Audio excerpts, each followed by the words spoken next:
매년 7월 말 대한민국 사회의 가장 중요한 발표 중 하나가 이루어집니다. 바로 중앙생활보장위원회가 내년도 기준 중위소득과 기본생활보장제도를 발표하는 순간이죠. 이 발표는 단순히 숫자를 나열하는 것을 넘어 우리 주변의 어려운 이웃들이 최소한의 인간다운 삶을 영위할 수 있을지 없을지를 결정하는 바로미터가 됩니다.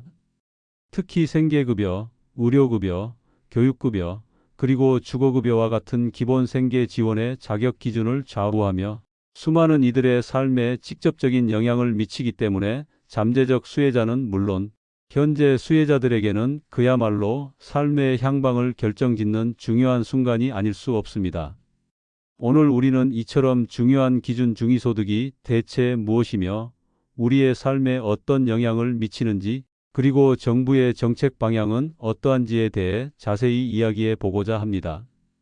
이 영상이 여러분에게 유익하다면 구독과 좋아요 그리고 알림 설정까지 부탁드립니다. 그리고 꼭 끝까지 시청해 주셔야 해당 내용이 나에게 해당되는지 정확히 알 수 있습니다. 기준 중위소득은 대한민국의 모든 가구를 소득순으로 나열했을 때 정확히 가운데에 위치하는 가구의 소득을 의미합니다. 마치 11명의 친구가 각자 용돈을 받고 있을 때 이 용돈을 가장 적은 순서부터 가장 많은 순서대로 나열했을 때 딱 중간에 해당하는 즉 6번째 친구의 용돈을 대표값으로 삼는 것과 비슷하죠. 정부는 이 수치를 다양한 복지 혜택의 자격 기준을 설정하는 데 활용합니다. 예를 들어 현재 생계급여는 기준 중위소득의 32% 이하 가구에, 의료급여는 40% 이하 가구에 지급됩니다. 주거급여는 48% 이하, 교육급여는 50% 이하 가구에 지원됩니다. 이는 단순히 퍼센티지 이상의 의미를 지닙니다. 이 숫자들이 바로 사회 취약계층이 얼마나 숨통 트이게 살아갈 수 있는지를 결정하는 척도가 되기 때문이죠. 이러한 기준 중위소득은 비단 기초생활보장제도에만 영향을 미치는 것이 아닙니다. 우리가 흔히 아는 긴급복지지원, 한부모 가족 지원, 국가고용지원 프로그램, 심지어 어린이집 보육 서비스 자격 등 수많은 복지 프로그램의 근간이 됩니다. 즉, 기준 중위소득이 얼마나 현실을 반영하여 책정되느냐에 따라 복지 사각지대가 줄어들 수도 있고 반대로 늘어날 수도 있다는 의미입니다. 예를 들어보겠습니다. 서울 변두리에 홀로 사는 70대 이모 할머니는 오래된 반지하 방에 살며 생계급여를 통해 월 75만 6천 원을 받고 계십니다. 할머니에게 이 돈은 그야말로 한 달을 살아가는 유일한 희망이죠. 만약 기준 중위소득이 현실보다 낮게 책정되어 할머니가 받는 생계급여가 줄어든다면 할머니의 삶은 더욱 팍팍해질 수밖에 없습니다. 한 달에 쌀 한 봉지 사기도 빠듯한데 급여가 줄어든다면 식사를 거르는 날이 더 많아질지도 모릅니다. 추운 겨울철에는 난방비 걱정 때문에 얇은 이불 하나에 의지해 추위를 견뎌야 할 수도 있습니다. 또 다른 예로 지병으로 병원 신세를 자주 지시는 60대 박모 할아버지의 경우도 마찬가지입니다. 할아버지에게 의료비는 생명과 직결된 문제인데 만약 기준 중위소득이 현실을 반영하지 못해 의료급여 혜택이 줄어든다면 할아버지는 병원 가기를 더욱 꺼리게 될 것입니다. 얼마 전부터 무릎이 시큰거리고 허리가 쑤셨지만 혹시나 큰 병원비가 나올까 걱정되어 참고 있는 박 할아버지에게 의료급여 혜택 축소는 병을 키우는 결과를 낳을 수 있습니다. 이처럼 기준 중위소득은 우리 주변의 수많은 취약계층에게 단순히 숫자가 아닌 삶의 무게로 다가옵니다. 정부는 매년 이 수치를 발표하며 국민들의 삶에 지대한 영향을 미치지만 중요한 것은 이 수치가 현실을 정확히 반영하고 있느냐는 점입니다. 너무 낮게 책정된다면 복지 혜택을 받아야 할 많은 이들이 사각지대에 놓이게 될 것이고 반대로 너무 높게 책정된다면 정부의 재정 부담이 커질 수 있습니다. 따라서 공정하고 정확하게 기준을 설정하는 것이 매우 중요하며 이는 정부의 중요한 책무 중 하나입니다. 이 균형을 잘 잡는 것이야말로 진정한 복지 국가로 나아가는 첫걸음이 될 것입니다. 정부는 지난 2023년 제3차 기본생활보장 종합계획을 발표하며 2026년까지 생계급여와 주거급여의 자격기준을 상향 조정하겠다는 계획을 밝혔습니다. 구체적으로 생계급여는 기준 중위소득의 최대 35%까지, 주거급여는 최대 50%까지 높이겠다는 것이었죠. 이는 언뜻 보기에 반가운 소식처럼 들릴 수 있습니다. 하지만 여기서 문제는 바로 가속화된 구형과 불확실성에 있습니다. 정부는 당초 2026년까지 이러한 변경사항을 시행할 것이라고 했으나 올해 초에는 돌연 2027년부터 시행될 것이라고 발표했습니다. 1년이라는 시간은 기초생활수급자들에게는 결코 짧지 않은 시간입니다. 하루하루 생계를 이어가는 이들에게 1년의 기다림은 절망적으로 느껴질 수 있습니다. 특히 만성질환으로 꾸준히 약을 복용해야 하는 50대 김모 씨의 경우 추가적인 지원금이 절실한데 1년 지연은 그에게 큰 부담으로 다가올 수 있습니다.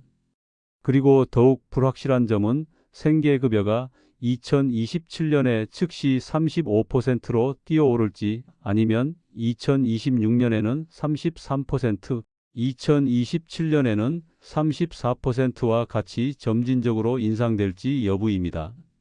정부의 명확한 설명이 없는 상황에서 이러한 불확실성은 수혜자들에게 불안감을 안겨주고 있습니다. 마치 희망 고문을 하는 것과 같다고 말하는 이들도 있죠. 도움이 필요한 사람들에게 더 많은 혜택을 제공하기 위해 이러한 기준이 더 빠르게 증가해야 한다고 강조합니다. 현재의 물가 상승률과 사회적 변화를 고려할 때 2027년까지 기다리는 것은 너무 늦다는 지적입니다. 2인 가구의 예를 들어보겠습니다. 현재 기준 중위소득이 100만 원이라고 가정했을 때 생계급여는 32만 원입니다. 이것이 35%로 상향되면 35만 원으로 3만 원이 늘어나는 것이죠. 이 3만 원은 누군가에게는 한 끼 식사 비용이 될 수도 있고 대중교통 한두 번의 교통비가 될 수도 있는 소중한 돈입니다. 특히 초등학생 자녀를 둔 워킹맘 이선영 씨는 최저임금으로 겨우 생계를 꾸리는데 이 3만 원이라도 받으면 아이 학용품이나 그림책을 사줄 수 있을 거라 기대했습니다. 하지만 이 작은 변화마저도 불확실하게 다가온다는 것은 정책의 신뢰성 문제로 이어질 수 있습니다. 더욱이 중요한 것은 이 모든 논의가 단순히 퍼센티지에만 초점을 맞춰서는 안 된다는 점입니다. 실제 금액이 기준 중위소득의 퍼센티지보다 훨씬 중요하다고 강조합니다. 왜냐하면 기준 중위소득은 앞서 언급했듯이 기본 생계 지원뿐만 아니라 긴급복지 지원, 한부모 가족 지원, 국가 고용 지원, 보육 서비스 등 기타 복지 프로그램에도 영향을 미치기 때문입니다. 즉, 실제 금액이 낮게 책정되면 아무리 퍼센티지를 높여도 그 혜택은 미미할 수밖에 없습니다. 정부는 이러한 불확실성을 해소하고 도움이 필요한 이들에게 더 빠르고 확실한 지원이 이루어질 수 있도록 명확한 로드맵을 제시해야 할 것입니다. 국민들의 삶이 걸린 문제인 만큼 더욱 투명하고 신속한 정책 결정이 요구됩니다. 기준 중위소득의 정의는 간단합니다. 11명의 친구가 각자 용돈을 받고 있다고 가정해 보겠습니다. 이들의 용돈을 낮은 순서대로 나열했을 때 정확히 가운데, 즉 6번째 친구의 용돈이 바로 중위소득이 됩니다. 정부는 이 숫자를 활용하여 누가 복지 혜택을 받을지 그 기준을 정합니다. 이 기준이 높으면 더 많은 사람이 혜택을 받게 되고 낮으면 혜택을 받는 사람 수가 줄어들게 되는 것이죠. 하지만 문제는 이 계산 방식에 있었습니다. 2021년 이전에는 가구 동향 조사 데이터를 사용하여 기준 중위소득을 계산했습니다. 이 방식은 고소득층의 소득을 정확하게 반영하지 못한다는 비판을 받았습니다. 왜냐하면 가구 동향 조사는 주로 도시 가구를 대상으로 했고 고소득층의 소득 변동성을 제대로 포착하지 못했기 때문입니다. 예를 들어 자영업자의 불규칙적인 수입이나 고가의 부동산이나 주식 자산에서 발생하는 소득이 높은 가구의 소득이 충분히 반영되지 못하는 경우가 잦아 실제 고소득층의 소득이 과소평가되는 경향이 있었습니다. 이로 인해 실제보다 낮은 기준 중위소득이 산출되는 경향이 있었죠. 이에 정부는 2021년부터 가계 재정 및 복지조사 데이터로 전환했습니다. 이 새로운 방식은 이전보다 훨씬 더 정확하게 소득 분포를 반영할 수 있을 것으로 기대되었습니다. 가계 재정 및 복지조사는 자산과 부채 현황까지 조사하여 소득의 정확성을 높였다는 평가를 받았습니다. 실제로 새로운 방식으로 계산한 결과 기준 중위소득이 급격하게 증가하는 양상을 보였습니다. 이는 숨겨져 있던 빈곤층의 규모가 더 크다는 것을 시사하는 결과였죠. 하지만 여기서 또 다른 문제가 발생했습니다. 기준 중위소득이 급격히 증가하자 정부는 재정 부담을 이유로 이를 한 번에 적용하지 않고 2026년까지 6년에 걸쳐 점진적으로 적용하기로 결정했습니다. 이 결정은 복지 혜택을 기다리는 이들에게는 실망스러운 소식일 수밖에 없었습니다. 당시 많은 시민단체들은 생색내기 정책이라며 강하게 비판했습니다. 정부가 기록적인 증가를 주장했음에도 불구하고 가계 금융 및 복지조사의 기준 중위소득과 실제 중위소득의 차이는 오히려 확대되었다는 비판도 제기되었습니다. 즉, 새로운 계산 방식을 도입했음에도 불구하고 정부의 점진적 적용 방침 때문에 실질적인 개선 효과는 미미하다는 지적입니다. 설상가상으로 정부는 이제 이 격차 해소 목표를 2026년이 아닌 2027년으로 또다시 미뤘습니다. 이는 마치 제자리 걸음을 하는 듯한 인상을 주며 복지 정책의 투명성과 신뢰성에 대한 의문을 제기하게 만듭니다. 강원도 산골 마을에서 홀로 거주하며 폐지를 줍는 70대 박만수 할아버지의 경우를 생각해 보죠. 할아버지는 하루 종일 폐지를 주워도 한 달에 20만 원 남짓밖에 벌지 못합니다. 할아버지는 기초생활수급자가 되기를 간절히 바라지만 현재의 낮은 기준 중위소득 때문에 자격을 얻지 못하고 있습니다. 할아버지의 지인은 기초생활수급자로 매달 혜택을 받으며 겨우 생활하는데 할아버지는 그 기준에 닿지 못해 매일 폐지를 줍는 고된 노동을 이어가고 있습니다. 할아버지의 유일한 바람은 따뜻한 방에서 배불리 밥을 먹는 것인데 현실은 늘 그 바람을 좌절시킵니다. 만약 기준 중위소득이 현실을 정확히 반영하여 상향 조정된다면 할아버지도 복지 혜택을 받을 수 있게 되어 최소한의 인간다운 삶을 누릴 수 있을 것입니다. 하지만 정부의 계산 방식과 적용 지연은 이러한 할아버지들의 희망을 꺾는 결과를 초래하고 있습니다. 기준 중위소득의 계산 방식과 적용 속도는 단순히 숫자의 문제가 아니라 수많은 이들의 삶과 직결된 중요한 문제임을 정부는 인지해야 합니다. 현재의 기준 중위소득은 많은 전문가와 현장 활동가들로부터 현실을 정확하게 반영하지 못한다는 비판을 받고 있습니다. 이러한 비현실적인 벤치마크는 다양한 문제점을 야기하며 특히 기초생활수급자들의 삶에 직접적인 악영향을 미칩니다. 가장 먼저 나타나는 결과는 바로 비수의 빈곤층의 증가입니다. 경제적으로 어려움을 겪고 있음에도 불구하고 현재의 낮은 기준 때문에 복지 혜택을 받지 못하는 사람들이 점점 늘어나고 있는 것입니다. 이들은 정부의 공식적인 통계에서는 빈곤층으로 분류되지 않지만 실질적인 삶은 빈곤선 아래에서 허덕이는 경우가 많습니다. 40대 김민수 씨는 작은 회사에서 해고된 후 일자리를 찾고 있지만 쉽지 않습니다. 아르바이트로 겨우 생계를 이어가지만 이마저도 불안정하죠. 김 씨는 기초생활수급을 신청했지만 아주 미미한 소득 때문에 자격에서 탈락했습니다. 김 씨는 정부의 기준은 현실과 너무 동떨어져 있어요. 나는 분명히 가난한데 왜 도움을 받을 수 없느냐며 좌절감을 토로했습니다. 이러한 비수의 빈곤층은 사회적 고립감과 박탈감을 느끼며 결국 사회 전체의 안정성을 저해하는 요인이 될 수 있습니다. 설령 복지 혜택을 받는 수혜자라 할지라도 생활비 부족은 심각한 문제입니다. 특히 최근의 가파른 인플레이션을 고려할 때 수혜자들이 받는 지원금은 실제 생활에 필요한 금액에 한참 미치지 못합니다. 구체적인 예를 들어보겠습니다.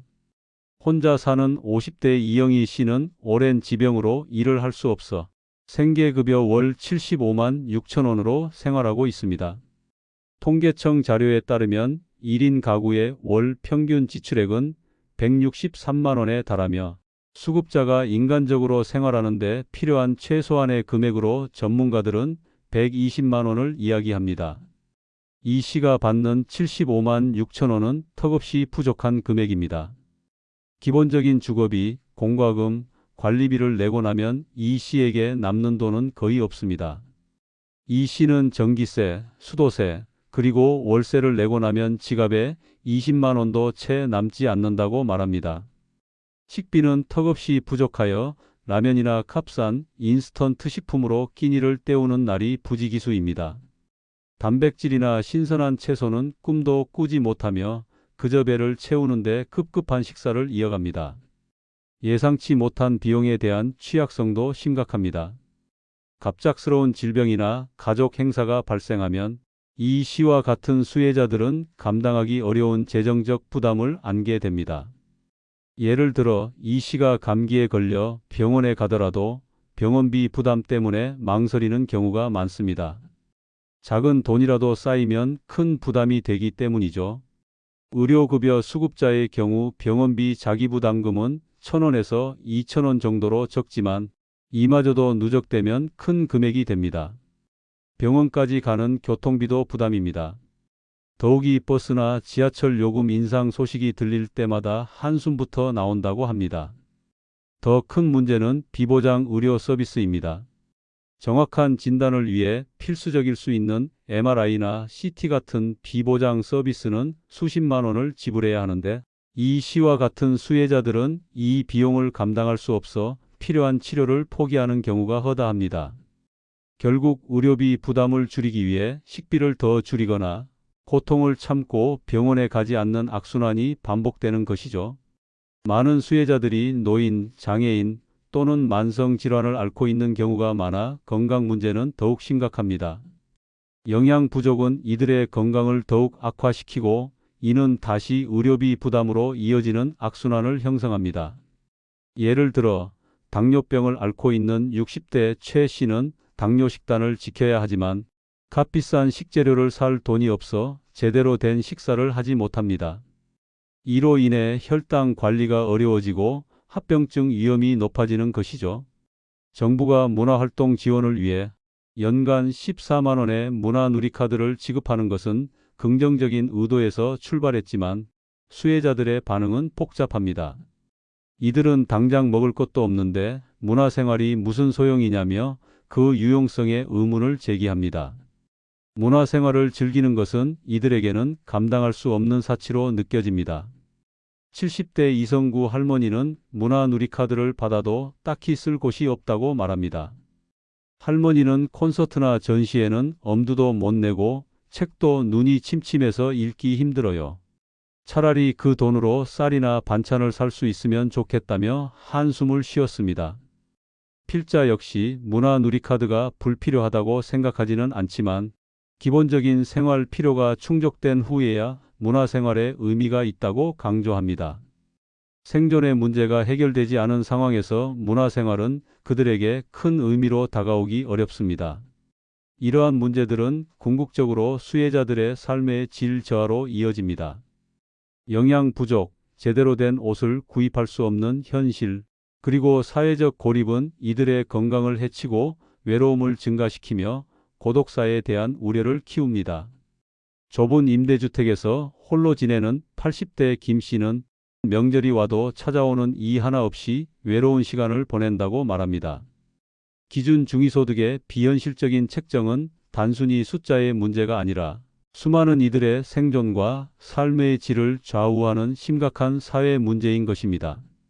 지금까지 우리는 기준 중위소득이 무엇인지 그리고 이 수치가 우리 사회의 가장 취약한 이웃들에게 어떤 영향을 미치는지 자세히 살펴보았습니다. 복지 시스템은 단순히 돈을 나누어 주는 것을 넘어 모든 국민이 인간다운 삶을 누릴 수 있도록 돕는 사회의 안전망입니다. 필자는 기본적인 생계 보장 체계가 제대로 관리된다면 충분히 제 역할을 할 수 있다고 믿습니다. 핵심은 바로 정확한 벤치마크에 있습니다.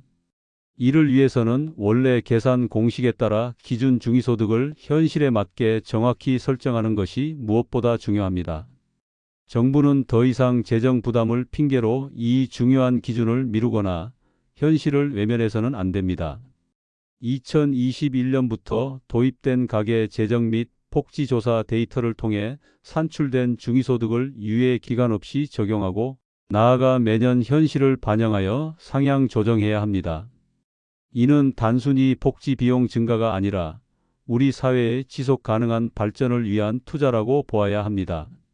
다가오는 2025년 7월 말 중앙생활보장위원회의 내년도 기준 중위소득 발표가 있습니다.